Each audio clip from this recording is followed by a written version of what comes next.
everyone, this is Showtime 112. On 14 December 2021, an RAF Eurofighter Typhoon shot down an enemy aircraft over Syria. The incident took place near the Al-Tanf base used by American forces, and Azram was the weapon used for the kill. The aircraft in question was just a small drone, but nevertheless, this was an event that hadn't happened in a long time. An RAF pilot shooting down an enemy aircraft while flying an RAF airplane. This motivated some people to try to remember what was the last time that a similar thing had happened.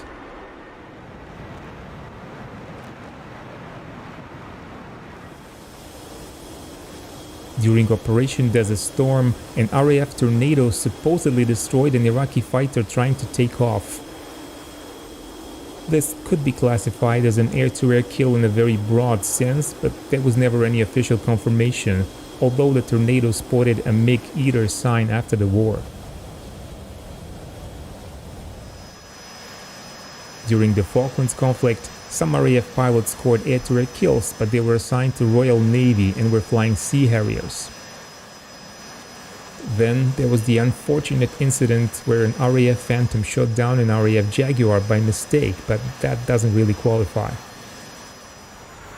Going back further in time, we arrived to the Korean War. Again, we have a situation where some RAF pilots shot down enemy aircraft, but flying Sabres for the US Air Force. In the end, we don't need to go all the way back to World War II, but we are only about 3 years short of it. In 1948, Britain was about to pull out of Palestine, which according to UN was supposed to be divided between the Jews and Arabs. This ended the British mandate over the territory, and after the Declaration of Independence of Israel on 15 May 1948, only a small contingent of British armed forces remained in the Haifa area, but they were getting ready to leave. 2 squadrons of Spitfires, or actually their halves, were located in Ramat David Air Base. They were number 32 and number 208 squadrons, flying Spitfires Mark 18. This reenactment is created using DCS World, and since Mark 18 is not available, we are using Mark 9 as the only one we have. 22 May 1948 was supposed to be their last day, and they were going to transfer to Cyprus. RAF personnel wanted to make sure that as little as possible of the airbase was left in usable condition after their departure, and it seemed that one of the items they particularly focused on was the stock of alcohol. They made sure no drop was left behind. But on 6 a.m., they were woken up by 2 explosions.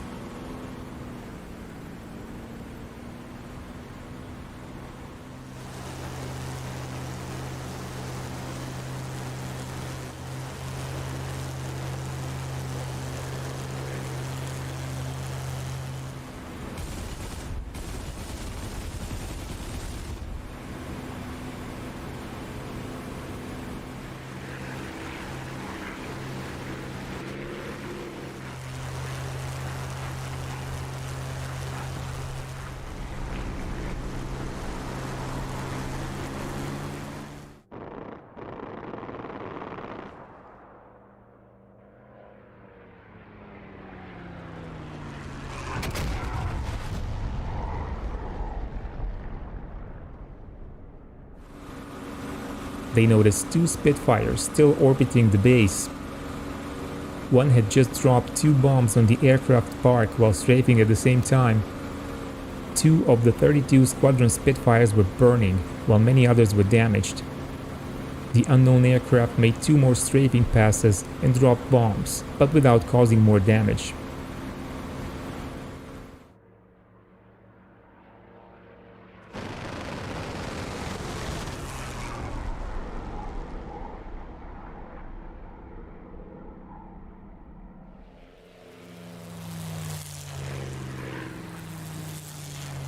The 208 squadron suffered no damages, so they launched 4 of their Spitfires to try to catch the attackers. They didn't find them and returned to base, but after that, a standing 2-aircraft patrol was put up over the airfield. At 8:30, 3 more enemy Spitfires came from the north, and dropped 6 bombs. Some of them fell beside the hangar on the aircraft park, causing damage and killing 2 men.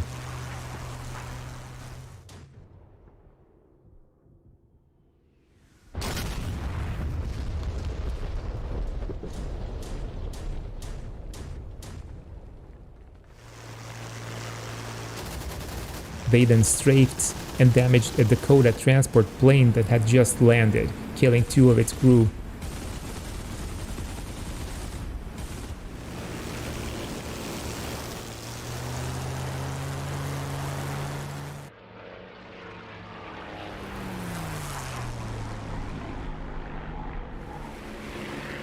Enemy aircraft were now identified as Egyptian, and one of them was shot down by ground fire.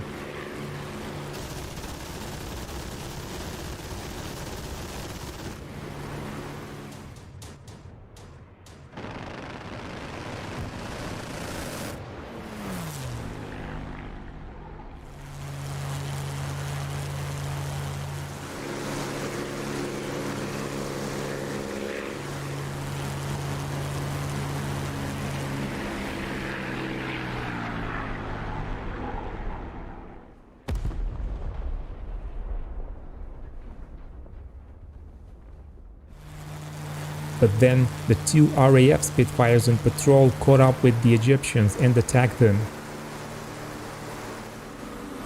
Flying Officer Jeff Cooper first hit one of them.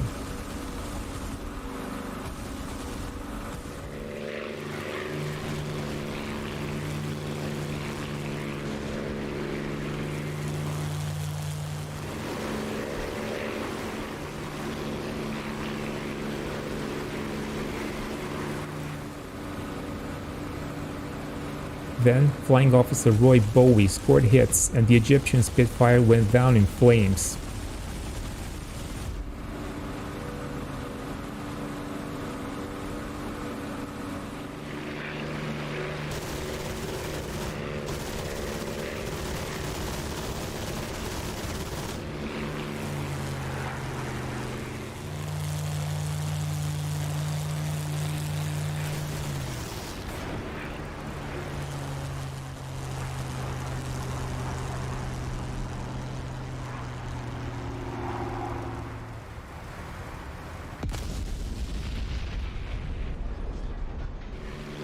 The second one tried to escape, but the RAF section caught up with it, having more powerful engines in their Mark 18s.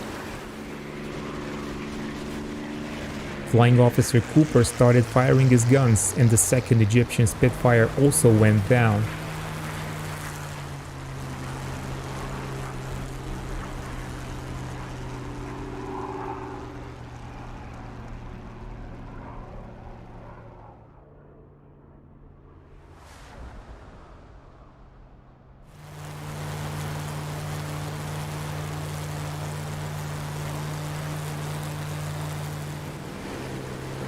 The third attack came at 9:30.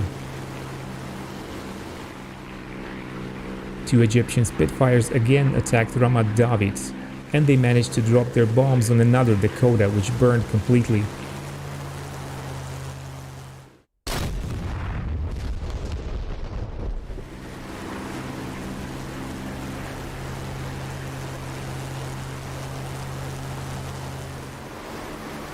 But once more, the attackers were bounced by the patrolling aircraft. Flying Officer McElhaw and his wingman Flying Officer Holly chased one of them south, and McElhaw shot it down.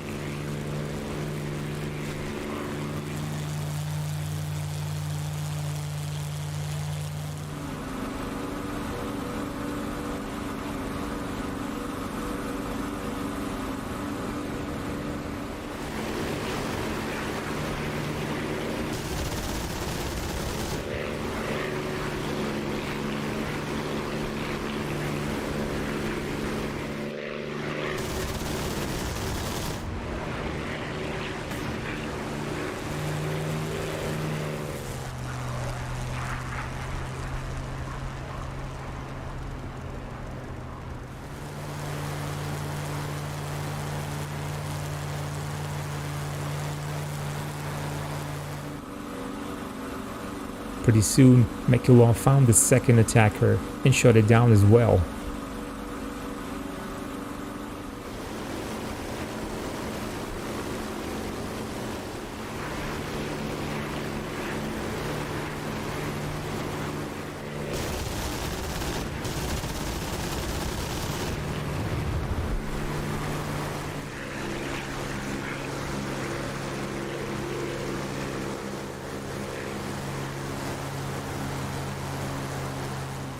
If you watched our video about the clash between Israeli and British Spitfires, some of these names might sound familiar. Jeff Cooper and Tim McElhaw were among 4 pilots shot down by Israelis on 7 January 1949. Feel free to check out the video if you haven't already. There's also an audio interview with Tim McElhaw given in 2013. The link is in video description. He was apparently the last RAF pilot to shoot down an enemy manned aircraft while flying an RAF plane. When you listen to his interview, he seems to remember that his shoot-downs took place before the ones by Cooper and Bowie. But his account often doesn't follow the chronological order, and after 65 years, he might have mixed things up a bit. According to Squadron's Operation Record Book, McElhaw and Holly intercepted the final 2 Egyptian Spitfires, and therefore those kills were the last ones. The official Egyptian explanation was only that pilots made a navigational error. This seems a bit unlikely, especially since they came in 3 separate waves, and all of them could have hardly made the same error. Skies were clear and visibility was excellent. Pilots must have identified Spitfires on the ground. Even though Israelis didn't own any of them at the time, the Egyptians must have had some wrong intelligence and believed that those Spitfires somehow belonged to Israel.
Hello everyone, this is Showtime 112.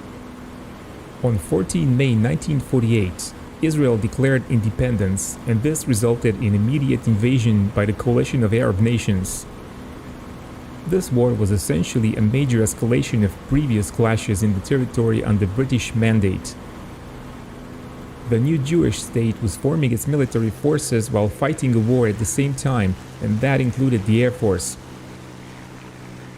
Very few nations were willing to sell their weapons to Israel, but one notable exception was Czechoslovakia, which offered their Avia S-199.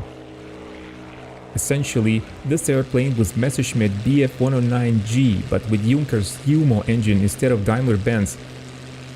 Although this wasn't the most fortunate combination, and this airplane was in many ways inferior to the original Bf-109, it was still the first proper combat airplane in Israeli service.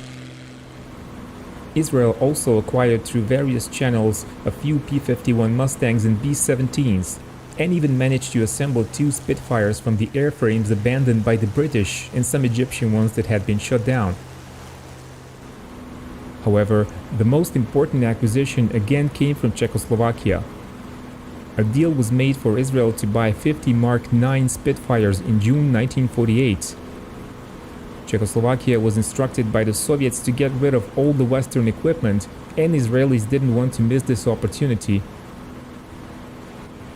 The first 3 arrived in late September, with additional ones coming in December. Apart from the acquisition of airplanes, the new Israeli Air Force had to acquire personnel. Some local Jews had served in RAF during World War II, but many more were needed. Invitation was sent to veterans in various countries, and many responded. A good percentage of those pilots and ground crew were not Jewish, but they joined the Israelis because of their political beliefs or because they missed combat. Arab air forces were relatively numerous, but generally not well equipped with proper combat aircraft, with the exception of Egypt, which also operated Spitfires, along with types such as Italian Fiat G55 or Macchi C205. But they still had issues with personnel and maintenance. One additional factor was the British. Although their mandate over Palestine ended the day Israel declared independence, they still kept their military presence in the region. They trained Egyptian and Jordanian forces, and Israelis considered them Arab-biased.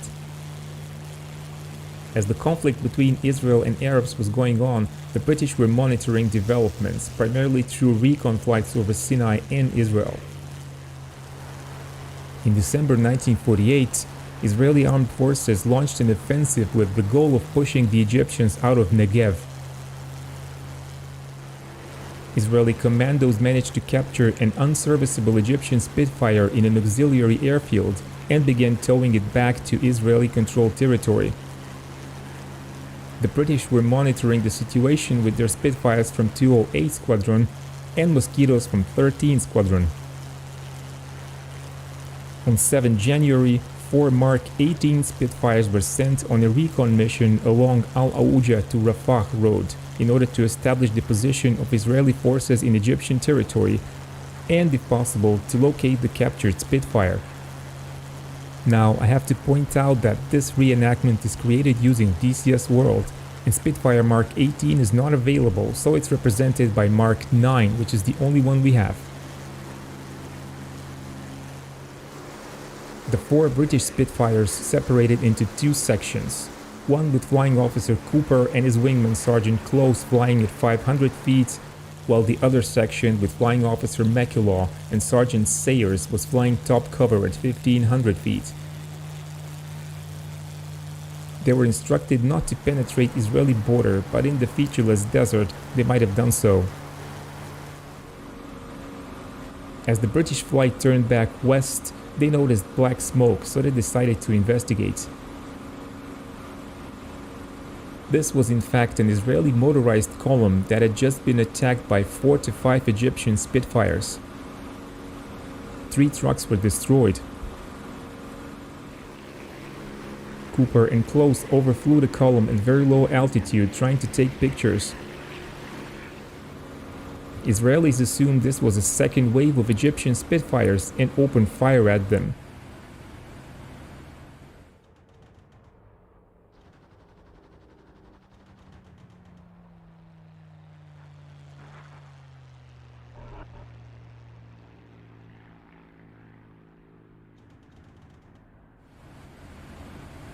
Both British airplanes were hit. The one flown by Sergeant Close was damaged more seriously, so he climbed and bailed out.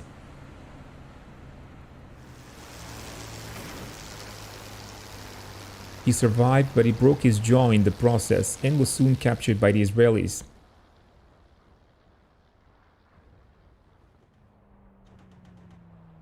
Flying Officer Cooper climbed out of danger.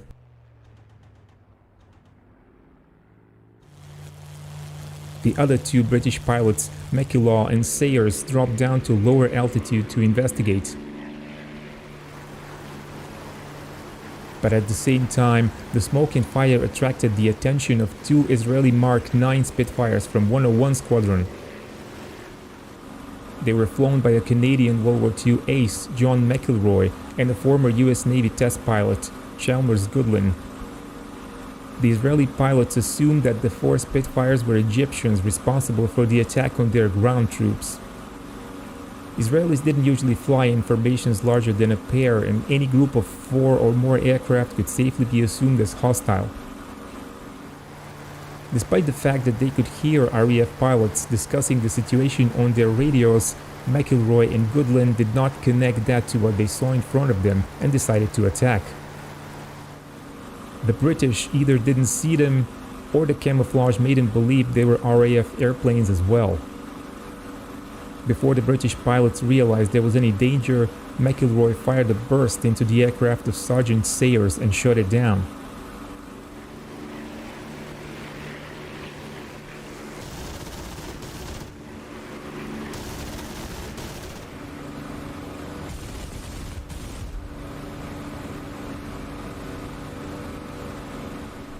Sergeant Sayers died.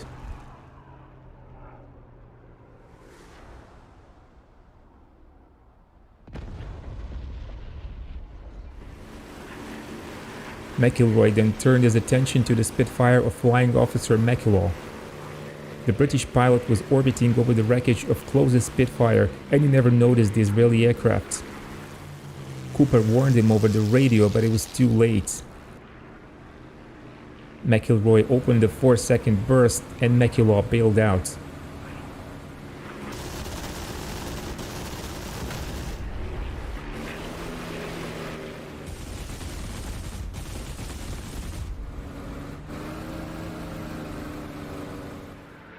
He landed safely and was also captured. McElhaw's Spitfire was damaged by the debris, so he headed home. The other Israeli pilot, Goodland, pursued Flying Officer Cooper. The situation developed into a proper maneuvering dogfight lasting between 5 and 7 minutes, where the British Mark 18 had the advantage of power, but the Israeli Mark 9 was more maneuverable.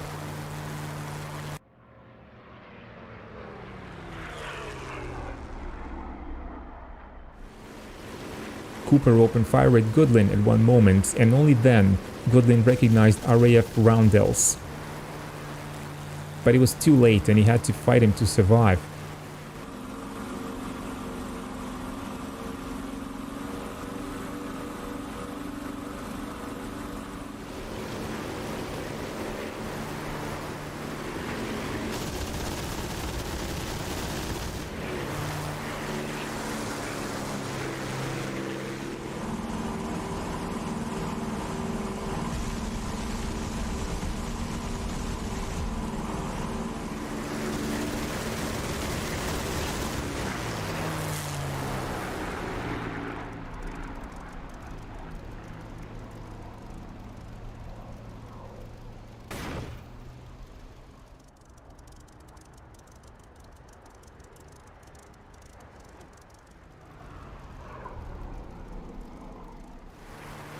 Goodland eventually shot down the British pilot who bailed out and was able to avoid capture. According to some sources, McElhaw and Goodland were each credited with 1 kill, while 2 other Spitfires were credited to ground fire. It is ironic that in the most dramatic air-to-air clash of the First Arab-Israeli War, none of the participants were Arabs or Israeli, not even Jewish. This wasn't the last clash between RAF and Israeli Spitfires. In the afternoon of the same day, RAF sent 4 more Spitfires escorted by 15 Tempests to investigate the destiny of their missing flight. When the British Mandate in the Palestine Protectorate ended in May 1948, the State of Israel was declared, and the First Arab-Israeli War began. But the British didn't leave the entire region. They still maintained military presence in countries such as Egypt and Jordan. They didn't ignore their former protectorate either, often sending reconnaissance flights over it. One such recon flight was intercepted by the Israeli Air Force on 20 November 1948. Israeli P-51 Mustang, flown by Wayne Peake, an American volunteer and a World War II veteran, shot down an RAF Mosquito. You can learn more about this incident in our earlier video. This wasn't the last incident between Israeli Air Force and the RAF. On 7 January 1949, an Israeli military column was attacked by Egyptian Air Force Spitfires in Sinai Desert. An RAF flight of 4 Spitfires was patrolling the area, and they decided to investigate. They were mistaken for Egyptians by the Israeli ground forces and by 2 Israeli Spitfires who rushed to protect their troops. The incident resulted in all 4 British Spitfires being shot down. We covered that story as well in an earlier video, and I recommend you watch it if you missed it. The incident occurred just hours before the ceasefire agreed to begin at 2 p.m.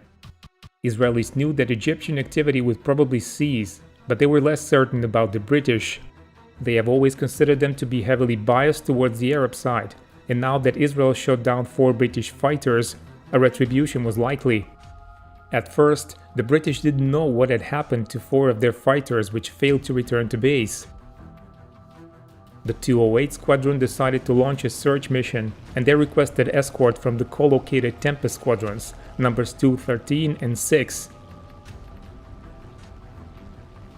Tempest pilots had just returned from earlier sorties, but they nevertheless rounded up, and the aircraft were hurriedly prepared. 4 Spitfire FR-18s led by Squadron Leader Morgan took off around 3 p.m. They flew at 500 feet, followed by 7 Tempest F-6s of number 213 Squadron, led by Group Captain Alan Anderson as medium cover at 6,000 feet.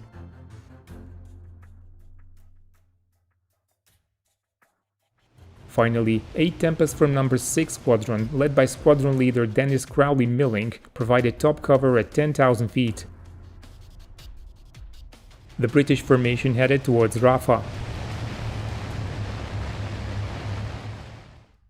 In the headquarters of the Israeli 101st Fighter Squadron, Ezer Weizman, one of only 2 native Israeli fighter pilots at the time, contacted the Israeli Air Force Director of Operations.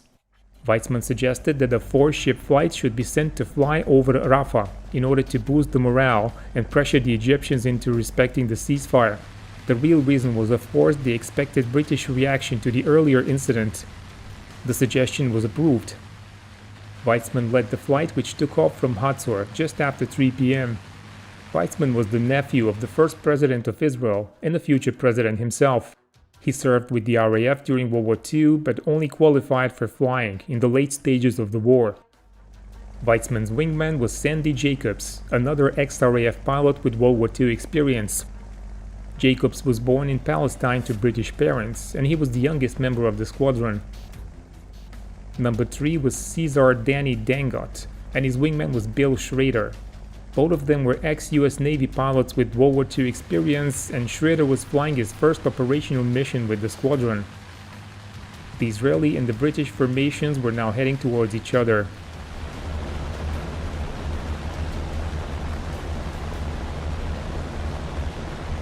Weizman spotted black specks approaching from the south. He waggled his wings to signal his flight into a closer formation, increased his power, and started a climb.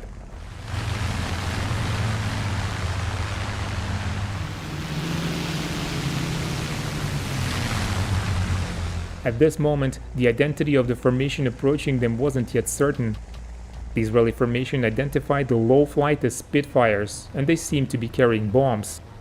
As Weizman estimated the British flight was entering Israeli airspace, he led his own flight into the attack. 4 Israeli Spitfires dove on the middle Tempest flight. The Tempest middle flight leader, Group Captain Anderson, spotted the 4 Israeli aircraft diving to attack his formation and ordered a brake to starboard.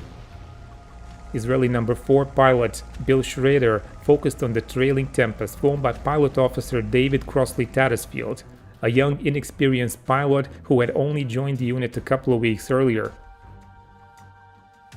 Schrader fired accurately, and the Tempest rolled into a vertical dive, eventually crashing on the desert floor.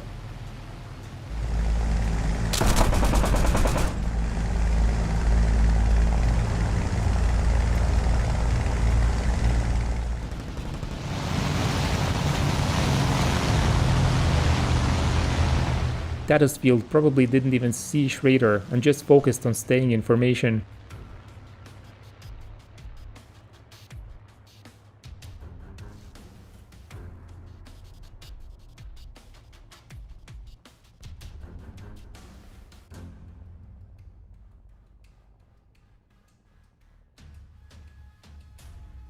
The middle Tempest section attempted to engage the Israeli Spitfires, but soon realized their guns wouldn't fire. Apparently, the ground crew of No. 213 Squadron had forgotten to cock the guns, as the airplanes were hurriedly prepared, soon after returning from the previous mission.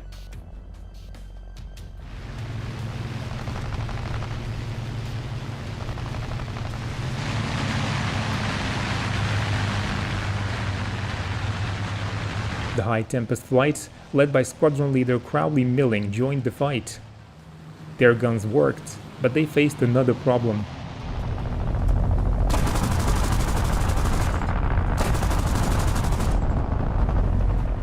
They couldn't jettison their external fuel tanks. This was another ground crew mistake, as they had over-tightened cradle arms to ensure that the tanks would be held firmly in place. This, however, prevented them from being jettisoned. A general melee developed with formations breaking up and most of the pilots fighting individually. Flight Lieutenant Brian Sprague of No. 6 Squadron recalled later that his section left him on his own, and the next minute there was an Israeli aircraft on his tail. The 4 British Spitfires also joined the fight, contributing to the general confusion. Although they were not the same models as those flown by the Israelis, that didn't stop Tempest pilots from trying to engage any Spitfire they could see. A radio call to waggle their wings allowed British Spitfires to be distinguished.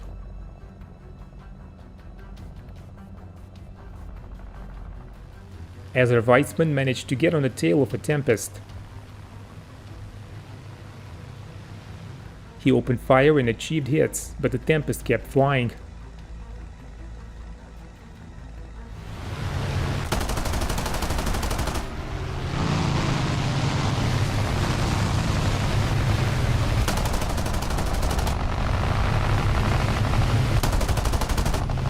Soon, he realized there was another Tempest on his tail.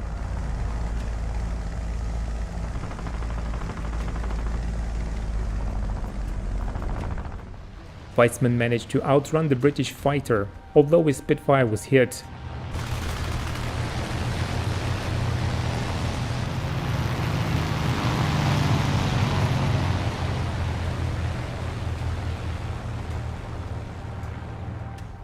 The chaotic battle ended abruptly. Weitzman's dogfight brought him to low altitude, and he couldn't see any of his fellow pilots. He returned to Hatzor and found all 3 there. As Israeli pilots retreated, the RAF pilots were not allowed to follow them, so they turned back and the battle was over. The earlier incident could be explained as a clear mistake, but this time it was pretty obvious that the Israeli opponents were British fighters. Many on the Israeli side now expected heavy bomber raids on their airfields, and fighter pilots sat strapped in their cockpits since dawn.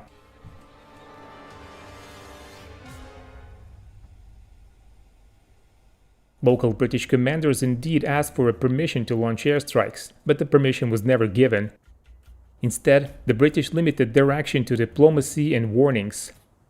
They also insisted that the RAF flight had never crossed into Israeli airspace, and that they were conducting unarmed reconnaissance. The airplanes were clearly not unarmed, as is obvious from various reports, but the exact location remains contested. Israeli side claimed that the Tempest shot down by Bill Schrader had fallen 4 miles inside Israeli territory. The British deny that, and there is no conclusive evidence to support any of the claims. The first Arab-Israeli war was over. During the conflict, even though the British attempted to remain neutral, RAF airplanes were attacked by both sides on 4 occasions. Being in the middle of someone else's war tends to lead to such an outcome. Group Captain Anderson, who led one of the Tempest formations, later expressed his opinion of the British involvement with these words: "This fantastically misplanned operation afforded a lively illustration of how an unbeaten Air Force appears able, at the drop of a hat, to disregard every lesson learned in 5.5 years of victorious total war. It was remarkable that only 1 aircraft was lost, considering that we were sent off unarmed to meet aircraft of greater maneuverability in a highly confused area of operations." Thank you for your time and keep watching Showtime 112.